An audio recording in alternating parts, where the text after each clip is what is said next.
पहला पाठ, अध्याय 4, पद संख्या 13 से 20 तक। प्रभु कहता है, तुम लोगों ने मेरे विषय में कठोर शब्द कहे हैं, फिर भी तुम पूछते हो हमने आपस में तेरे विरुद्ध क्या कहा है। तुम लोगों ने यह कहा, ईश्वर की सेवा करना व्यर्थ है, उसकी आज्ञाओं का पालन करने से और विश्वमंडल के प्रभु के लिए टाट के कपड़े पहनने से हमें क्या लाभ। हम तो घमंडियों को धन्य समझते हैं। जो बुराई करते हैं वे फलते फूलते हैं, और जो ईश्वर की परीक्षा लेते हैं उन्हें कोई हानि नहीं होती। तब प्रभु भक्तों ने आपस में बातें की। प्रभु ने ध्यान देकर उनकी बातचीत सुनी और उसके सामने प्रभु भक्तों और उसके नाम पर श्रद्धा रखने वालों के विषय में एक स्मारिका लिखी गई। विश्वमंडल का प्रभु कहता है, जो दिन मैंने निश्चित किया उस दिन वे मेरे अपने होंगे, और जिस तरह कोई अपनी सेवा करने वाले पुत्र पर दया करता है उसी तरह मैं भी उन पर दया करूँगा। तब तुम लोग धर्मी और विधर्मी, ईश्वर की सेवा करने और उसकी सेवा नहीं करने वाले दोनों का भेद पहचानने लगोगे, क्योंकि वह दिन आ रहा है, वे धधकती भट्टी के सदृश है। सभी अभिमानी तथा कुकर्मी खूंटियों के सदृश होंगे। विश्वमंडल का प्रभु ये कहता है, वे दिन उन्हें भस्म कर देगा, उनका न तो डंठल रह जाएगा और न जड़ ही। किंतु तुम पर जो मुझ पर श्रद्धा रखते हो, धर्म के सूर्य का उदय होगा और उसकी किरणें तुम्हें स्वास्थ्य प्रदान करेंगी। यह प्रभु की वाणी है।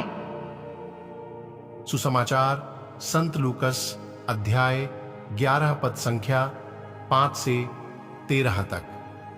फिर ईसा ने उनसे कहा, मान लो कि तुम में कोई आधी रात को अपने किसी मित्र के पास जाकर कहे, दोस्त मुझे 3 रोटियां उधार दीजिए, क्योंकि मेरा एक मित्र सफर में मेरे यहां पहुंचा है और उसे खिलाने के लिए मेरे पास कुछ भी नहीं है। और वह भीतर से उत्तर दे, मुझे तंग न करो, अब तो द्वार बंद हो चुका है, मेरे बाल बच्चे और मैं, हम सब बिस्तर पर हैं, मैं उठकर तुमको नहीं दे सकता। मैं तुमसे कहता हूं, वह मित्रता के नाते भले ही उठकर उसे कुछ न दे, किंतु उसके आग्रह के कारण वह उठेगा और उसकी आवश्यकता पूरी कर देगा। मैं तुमसे कहता हूं, मांगो और तुम्हें दिया जाएगा, ढूंढो और तुम्हें मिल जाएगा, खटखटाओ और तुम्हारे लिए खोला जाएगा। क्योंकि जो मांगता है उसे दिया जाता है, जो ढूंढता है उसे मिल जाता है, और जो खटखटाता है उसके लिए खोला जाता है। यदि तुम्हारा पुत्र तुमसे रोटी मांगे तो तुम में ऐसा कौन है जो उसे पत्थर देगा, अथवा मछली मांगे तो मछली के बदले उसे सांप देगा, अथवा अंडा मांगे तो उसे बिच्छू देगा। बुरे होने पर भी यदि तुम लोग अपने बच्चों को सहज ही अच्छी चीजें देते हो, तो तुम्हारा स्वर्गिक पिता मांगने वालों को पवित्र आत्मा क्यों नहीं देगा। यह प्रभु का पवित्र सुसमाचार है। मनन चिंतन। सुसमाचार में यीशु अपने समय के आतिथ्य रीति रिवाजों का एक उदाहरण पेश करते हैं। वह दिखते हैं कि ईश्वर हमारे साथ सर्वोत्तम व्यवहार करने के लिए हमेशा तैयार रहता है। आज के वचन में प्रार्थना के साथ संबंध बहुत स्पष्ट है। सच्ची प्रार्थना आवश्यकता की भावना के अलावा कभी नहीं होती। यीशु द्वारा बताई गई कहानी की पहली टिप्पणी एक गंभीर अत्यावश्यक आवश्यकता से संबंधित है।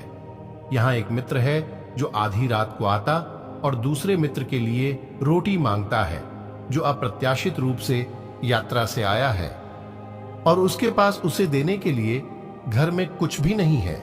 हमारी आवश्यकता को अनुरोध के आग्रह और मांगने वाले के विश्वास की निश्चितता द्वारा जोड़ा जाना चाहिए।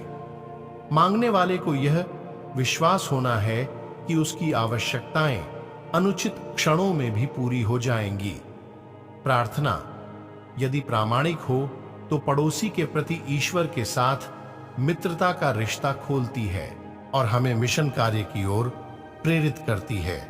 आज के वचन को सुनने वाले सभी भाई बहनों को परमेश्वर आशीष प्रदान करे। आमीन।